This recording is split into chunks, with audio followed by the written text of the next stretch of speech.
তুমি ভাত দিয়ে সব বানাইছো আইস? হ্যাঁ, তুমি কি জীবনে খাইছো? না। দর্শক, সেই মজা। বেন্না হলে বেন্নার সময় আমার দেশে ভাত খাইতে আমার ভাত খাইতে ভালো লাগে না। এখন আমি ভাতের সব বানাম। ভাতের সব বানানোর লাগে এখন বাসি ভাত নিয়ে নিস, আলু সেদ্ধ করে নিস। এখন আলুগুলো সিলা নিব। এক্সের গরম ওরে মা। এই যে সিলা শেষ। এখন আলুগুলো মাইক খেলাম। আলুগুলো ভালো মতন ডলে লইতে হইবে। আলুগুলো ডলাই গেছে, এখন বাসি ভাত দিয়ে দিম। এখন ভাত এবং আলু ডলালাম।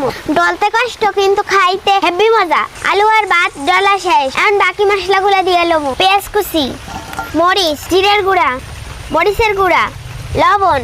এখন সবগুলো ডলালাম।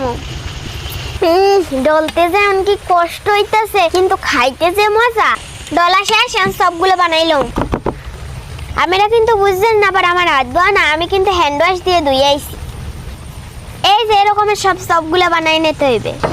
একদিকে বৃষ্টি আইতেছে, আমার বানানো প্রায় শেষ। এই যে সবগুলো বানানো শেষ। মাঝখানে কি করছে জানেন? বৃষ্টি আইছিল, হেলে আমি গোসল করে আইছি। সব বাজার জন্য 2টা আঁশের ডিম গুলে লইছি। আঁশের ডিমে মাইকে নিতে আসি। এই যে আস্তে আস্তে তেল দিয়ে ভাজলাম। খড়ি কালার হয়ে গেলে উড়াইয়া হলাম।